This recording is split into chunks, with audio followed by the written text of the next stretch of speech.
où se trouve le véritable centre de pouvoir du XXe siècle. Si vous pensez à la Maison Blanche avec son bureau ovale ou au palais de Buckingham avec ses portes dorées, vous regardez au mauvais endroit. L'histoire véritable ne se forgeait pas dans les couloirs de marbre, ni sous les voûtes des cathédrales.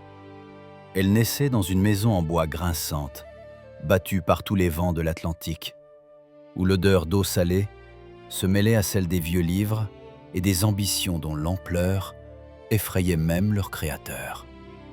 Imaginez la scène. Un ordinaire bardage blanc, noirci par l'humidité, des volets verts qui claquent au vent, une large véranda avec des fauteuils en osier dont la peinture s'est écaillée il y a déjà 10 ans. Cet endroit ressemble à la résidence d'été d'un médecin aisé, mais pas trop riche. Mais c'est précisément ici, à Yannisport sur le Cap Cod, qu'a été conçue la dynastie américaine la plus éclatante et la plus tragique. Pourquoi cette modeste maison est-elle devenue la scène d'un drame à l'échelle shakespearienne? Pourquoi précisément ici, sur 6 acres de terre au bord de la baie de Nantucket, le destin d'une nation entière a-t-il été réécrit, tué, cruellement rayé? Personne ne savait que derrière la clôture blanche se cachait non pas simplement un nid familial, mais une dure usine de production de leaders, où l'amour était la monnaie et le succès le seul moyen de survivre. L'histoire de cet endroit ne commence pas par un triomphe, mais par une humiliation. Nous sommes en 1926. Joseph Patrick Kennedy, un homme dont la fortune se chiffrait déjà en millions de dollars à l'époque, se tient devant des portes fermées. Il est riche, il est intelligent, il est diablement ambitieux. Parmi ses actifs, une banque, un chantier naval et une carrière naissante à Hollywood. Mais pour l'élite de Boston, pour ceux dont des ancêtres sont arrivés sur le Mayflower, il reste simplement le petit-fils d'un tonnelier irlandais, un étranger, un parvenu.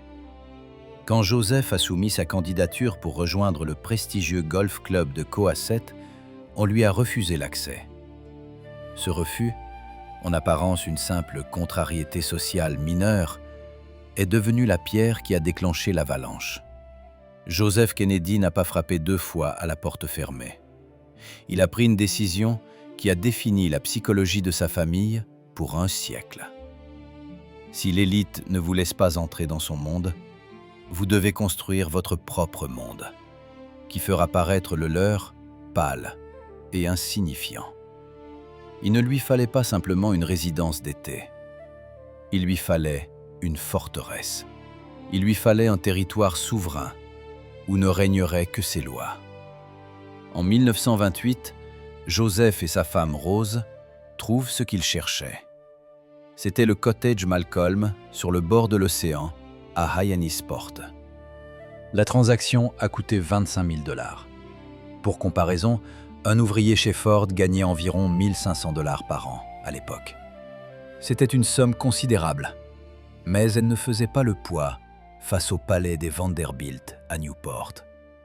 Et c'était là tout le sens. Joseph Kennedy, un homme qui pouvait acheter n'importe quelle demeure sur la côte, a choisi la modestie architecturale comme arme stratégique. Il a engagé l'architecte bostonien Frank Payne, non pas pour qu'il lui construise Versailles, mais pour qu'il agrandisse la maison tout en préservant sa simplicité trompeuse. Le style qu'ils ont choisi est connu sous le nom de shingle, bardage en bardeau. C'est une architecture qui ne crie pas l'argent, elle murmure la confiance. Mais derrière cette façade se cachait un paradoxe. La maison, qui semblait un refuge contre les tempêtes, était conçue comme un camp d'entraînement avant la grande bataille. Il y avait quelque chose d'inquiétant dans cette maison dès le début. 17 pièces, 9 salles de bain, mais pas un seul recoin où se cachait du regard omniprésent du patriarche. Les fenêtres donnaient sur l'océan, mais le regard des habitants devait toujours être tourné vers l'horizon, au-delà du visible. Joseph Kennedy n'a pas amené sa famille ici pour se reposer.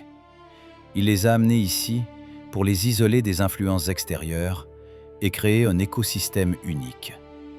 Ici, sur cette côte battue par les vents, loin du snobisme des salons bostoniens, il a commencé son grand expériment.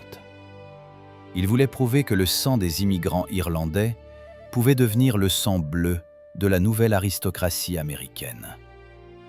Mais quand il signait les documents d'achat, quand il posait pour la première fois le pied sur les larges lattes de la véranda, il ne pouvait pas savoir quel prix cette maison exigerait de ses enfants. Il semblait impossible que ces pièces lumineuses, emplies de lumière marine, deviennent un jour les décors de funérailles, d'attaques cérébrales et de désespoir.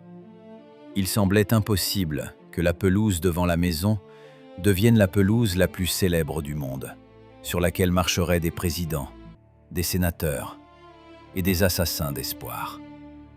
La maison de Yannisport était prête à accueillir ses occupants. La scène était dressée. Les acteurs ne connaissaient pas encore leur rôle, mais le scénario commençait déjà à s'écrire. Et le premier mot n'était pas gloire, mais solitude. Pour comprendre l'architecture de cette maison, il faut d'abord décortiquer l'architecture de l'âme de son propriétaire. Joseph Kennedy était le produit de l'East Boston, un lieu où l'accent irlandais était un stigmate, et la foi catholique, un obstacle contre lequel se brisaient les rêves. Sa philosophie était simple et cruelle. Le monde n'est pas juste, donc tu dois être plus fort que le monde, plus intelligent que le monde, et plus riche que le monde.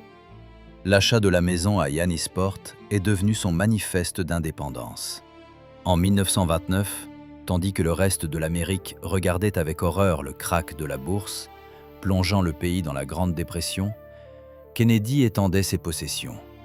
Il a engagé l'architecte Frank Payne avec une tâche claire. La maison devait accueillir non pas simplement une famille, mais un clan. Le résultat de cette rénovation était éloquent. À l'extérieur, la maison restait sobre, presque puritaine. Mais à l'intérieur, elle avait été transformée en une caserne d'élite pour l'éducation des vainqueurs. C'était une vision du monde gravée dans le bois et la pierre. Joseph et sa femme Rose, fille du légendaire maire de Boston, Honey Fitz, ont créé un système qui ne tolérait pas la faiblesse. Rose Kennedy, que l'histoire relègue souvent injustement à l'ombre de son mari flamboyant, était la barre d'acier de ce mécanisme. Elle tenait un fichier sur chacun des 9 enfants, notant leur poids, leur taille et leurs données médicales avec la précision d'un directeur comptable de corporation. Mais le véritable centre de la maison, son hôtel et son champ de bataille, était la table du dîner. Les meubles de la salle à manger étaient simples, mais ce qui s'y déroulait ressemblait à une réunion du conseil de guerre. On n'y discutait pas de la météo, des tenues ou des ragots des voisins. Joseph exigeait des rapports. Que se passe-t-il en Europe? Pourquoi Chamberlain se trompe-t-il? Quel est le cours de la livre sterling?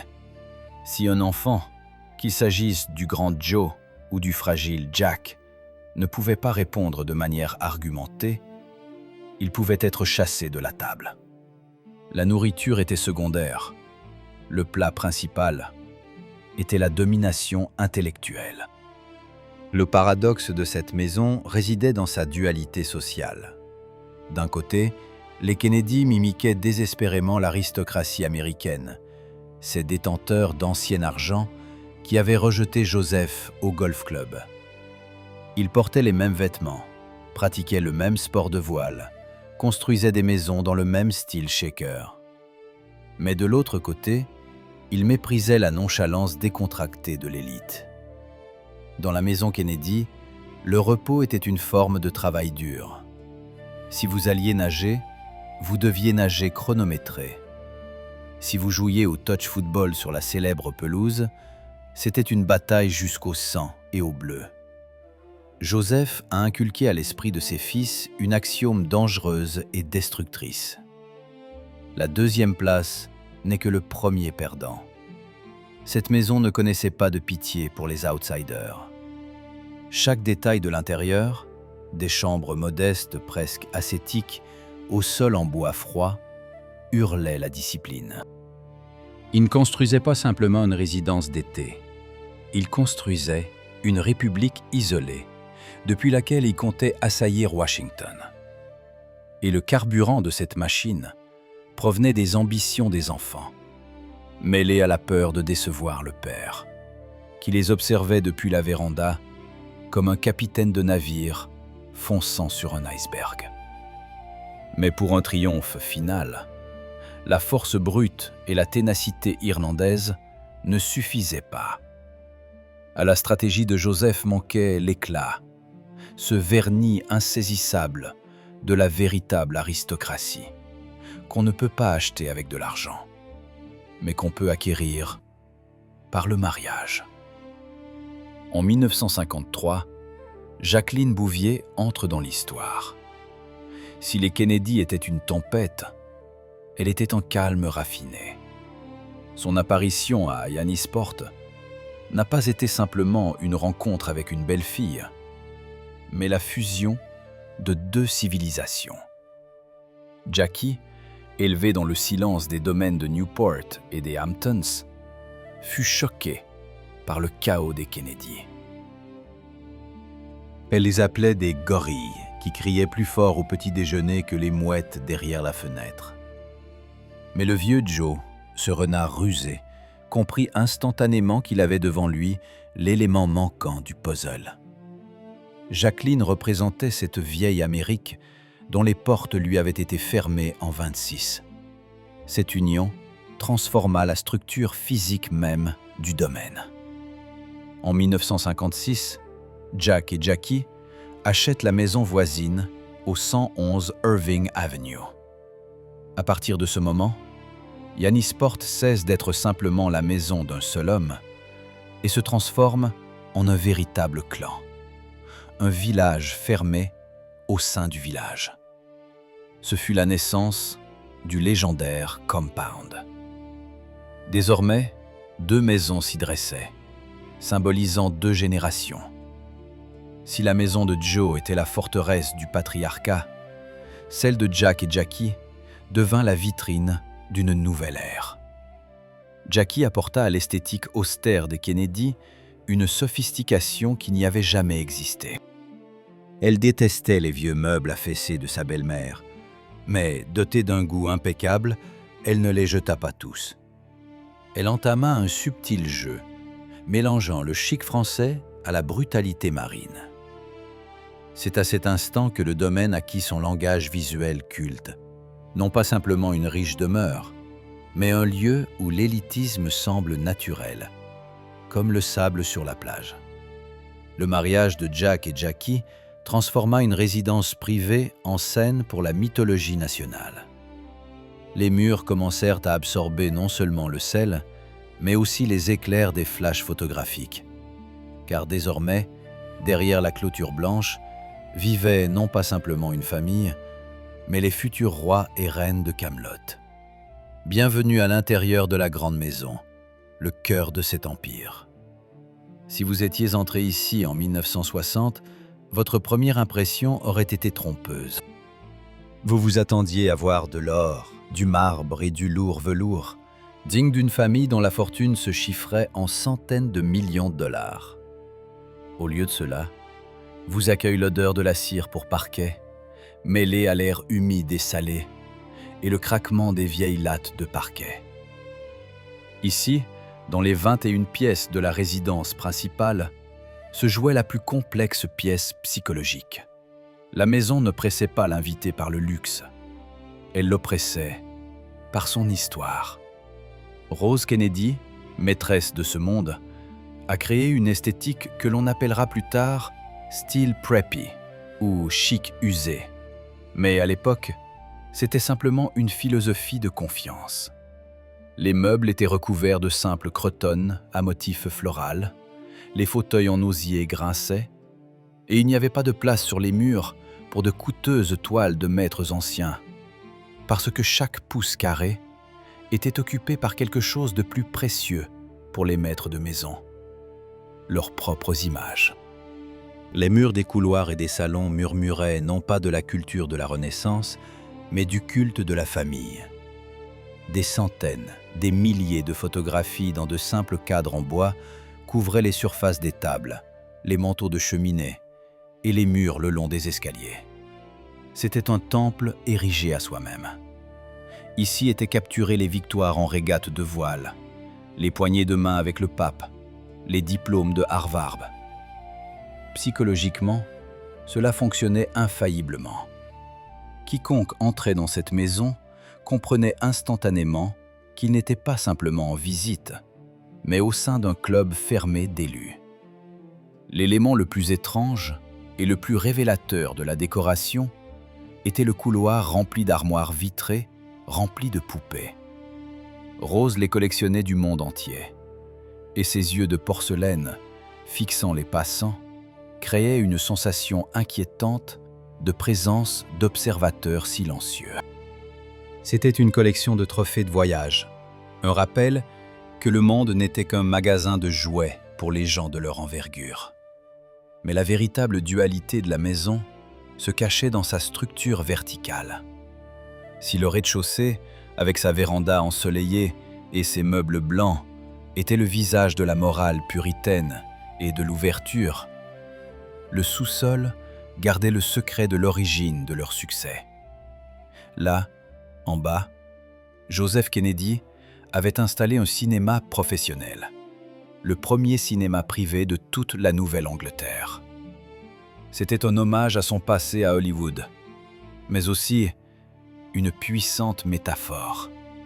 Murs recouverts de velours rouge, projecteurs professionnels, fauteuils moelleux. Ici, la famille apprenait à comprendre la puissance de l'image. Tandis qu'en haut, les enfants révisaient l'histoire, en bas, ils apprenaient comment se présenter à l'écran. C'est précisément dans ce sous-sol que se forgeait la compréhension que la politique est la continuation du show business. Le contraste était frappant. En haut, ascétisme et discipline, en bas, magie de la lumière et illusion. Le centre de commandement était la salle à manger, mais le vrai trône se trouvait sur la large véranda qui entourait la maison. Là se dressait le fauteuil préféré de Joseph. De là s'ouvrait la vue sur la célèbre pelouse descendant vers l'océan. Cette pelouse n'était pas simplement de l'herbe, c'était un polygone. Joseph pouvait y rester assis pendant des heures, observant ses enfants jouer au touch football.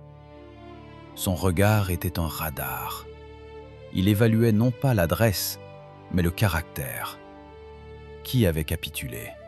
Qui avait triché? Qui avait pris le leadership? L'architecture de la maison était conçue pour être un panoptique, un lieu d'où tout était visible. Aucune intimité. 9 salles de bain pour une immense famille et des invités permanents créaient une file d'attente éternelle et un tumulte, forçant les occupants à être constamment en vue, constamment sur le qui-vive, constamment en interaction sociale.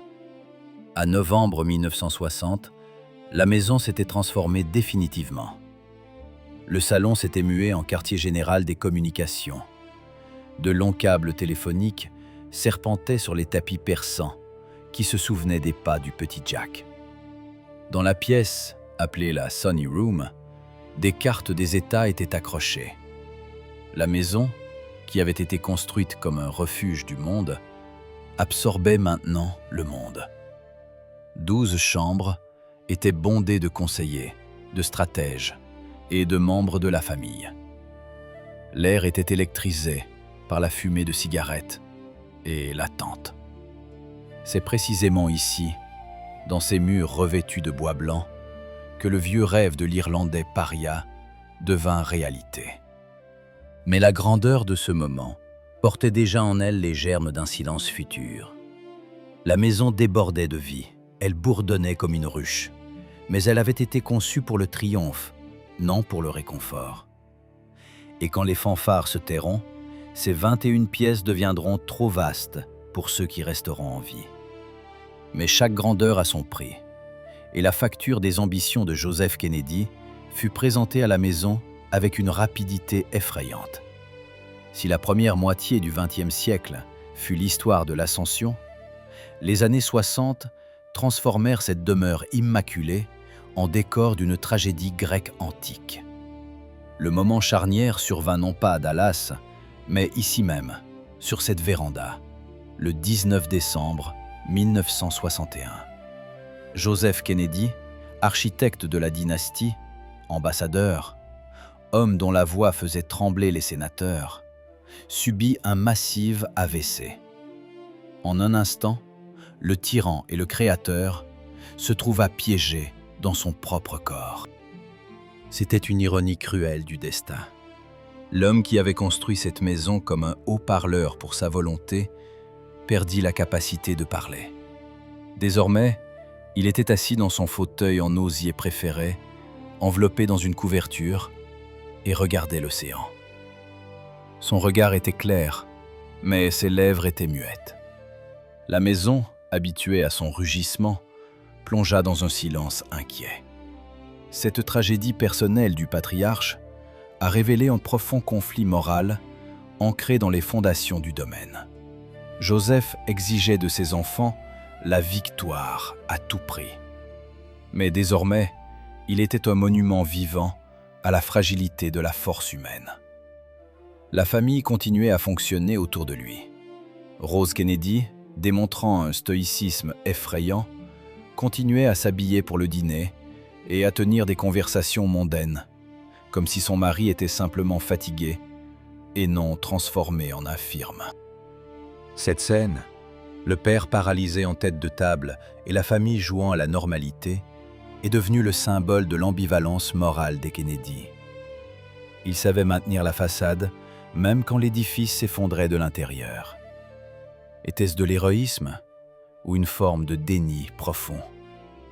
Aux spectateurs de se demander seulement à quoi pensait le vieux Joe, regardant ses enfants dorés, sachant qu'il ne pouvait plus les protéger avec son argent et ses relations. Et puis est arrivé novembre 1963. L'assassinat de John Kennedy a fendu l'histoire de la maison en deux. Yannesport, qui 3 ans plus tôt était la résidence d'été du président, le quartier général du Summer White House, s'est instantanément transformé en forteresse de deuil. C'est ici, et non à Washington ou New York, que Jacqueline Kennedy est revenue. Et c'est ici que nous voyons le deuxième personnage clé, sous un jour complètement différent. Jackie, qui semblait auparavant un élément étranger, un vase fragile parmi des marteaux d'acier, est devenue la barre d'acier dans le moment de la catastrophe. Elle errait dans les pièces de la maison sur Irving Avenue, vêtue de noir, sur fond du même océan qui se souvenait de leurs jours heureux. Sa présence dans la maison en changea le sens. Avant, c'était un lieu de pouvoir. Maintenant, c'était un lieu de mémoire. Jackie fut confrontée à un dilemme terrifiant. Préserver le mythe de Camelot, qu'elle avait elle-même aidé à créer, ou laisser la réalité détruire l'image de la famille. Elle choisit le mythe. Dans ses murs, où chaque objet rappelait Jack, ses livres, sa collection de dents de baleine, Scrimshaw, son rocking chair, elle prit la décision de sceller la légende. Elle cacha au monde ses maladies, ses aventures, ses faiblesses, ne laissant que l'image du héros. Mais le plus terrible se déroulait dans la grande maison. Au vieux Joe, on ne dit pas immédiatement la mort de son fils. Rose interdit d'allumer la télévision et la radio dans sa chambre, craignant que la nouvelle ne le tue. Imaginez cette atmosphère. La maison pleine d'agents du Secret Service, de parents en pleurs et de téléphones sonnants. Mais dans la chambre du patriarche se joue un spectacle de calme absolu. Ce fut le moment de vérité pour la philosophie des Kennedy. La réalité est trop terrible, donc nous créerons la nôtre. En fin de compte, quand Joe apprit la vérité, il ne put pas crier. Selon les témoignages des infirmières, il ferma simplement les yeux et des larmes coulèrent sur son visage paralysé. La maison, construite pour défier Dieu, avait perdu. Les murs, qui devait protéger du monde extérieur, n'avait pas pu protéger d'une balle. L'idylle avec la clôture blanche, qui suscitait l'envie de toute l'Amérique, apparut soudain comme une cage dorée, à l'intérieur de laquelle s'agitaient des gens qui avaient tout, sauf un avenir. À partir de ce moment, Yannisport cessa d'être une usine à rêves. Il devint un mausolée, où les vivants étaient forcés de coexister avec les fantômes de leurs espoirs déçus. Le cauchemar revint en juin 1968. L'assassinat de Robert Kennedy arracha définitivement le voile d'invulnérabilité à Yannisport. La maison, conçue par Joseph comme un tremplin pour président, se transforma en bunker pour orphelins.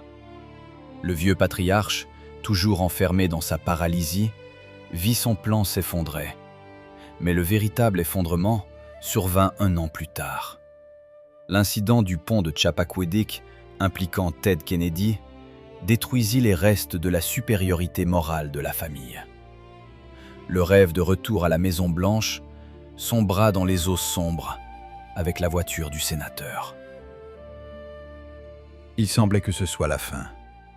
Mais c'est précisément à ce point de crise absolue qu'a lieu une transformation étonnante. Ted Kennedy, le petit de la famille, revint dans la grande maison, non pas pour se cacher, mais pour assumer un nouveau fardeau. Il repensa lui-même le but de l'héritage. Au lieu de la poursuite du pouvoir suprême, il choisit le chemin de la préservation. En restant père de substitution pour 13 neveux et nièces, il transforma l'usine froide du succès en hôpital pour les âmes. La célèbre pelouse ne fut plus une arène de compétition cruelle. Elle devint un lieu où l'on apprenait à survivre. Ted transforma l'ambition égoïste de son père en service public, devenant le lion du Sénat. La maison cessa d'être une forteresse de conquérants et devint un phare de résilience, prouvant que la grandeur n'est pas l'absence de chute, mais la capacité de se relever quand tout le monde attend votre fin. Aujourd'hui, la grande maison a été remise à l'Institut Edward Kennedy. Le silence des salles muséales a remplacé le bruit des disputes familiales furieuses. Mais Yannisport reste quelque chose d'incommensurablement plus grand qu'une simple propriété d'élite. C'est la réponse américaine aux mythes antiques, figés dans le bois blanc. L'histoire de ce domaine se transforme en leçon universelle. Les ambitions peuvent ériger des murs, mais seule la loyauté peut maintenir le toit quand arrive la vraie tempête. Nous regardons ces images non plus avec l'envie des spectateurs des années 60, mais avec une compréhension profonde, presque douloureuse. Ces histoires n'ont pas de la richesse, mais de la fragilité. Comme cette fameuse petite lumière verte du Grand Gatsby, le domaine des Kennedy est devenu le symbole d'un rêve éblouissant, mais inaccessible. Mais contrairement au héros de Fitzgerald, ce clan a survécu, parvenant à transmuter sa tragédie personnelle en héritage historique. En substance, l'esthétique Kennedy n'est pas simplement des yachts, des pulls en tricot grossiers et des sourires bronzés. C'est l'art de garder le dos droit quand ton monde s'effondre en morceaux. La maison se dresse toujours sur ce cap battu par les vents. L'océan frappe toujours le rivage, absolument indifférent à la grandeur humaine et au chagrin. Et dans cette constance se cache le sens final. Les empires tombent, les gens partent, mais la légende du courage de vivre malgré tout reste éternelle.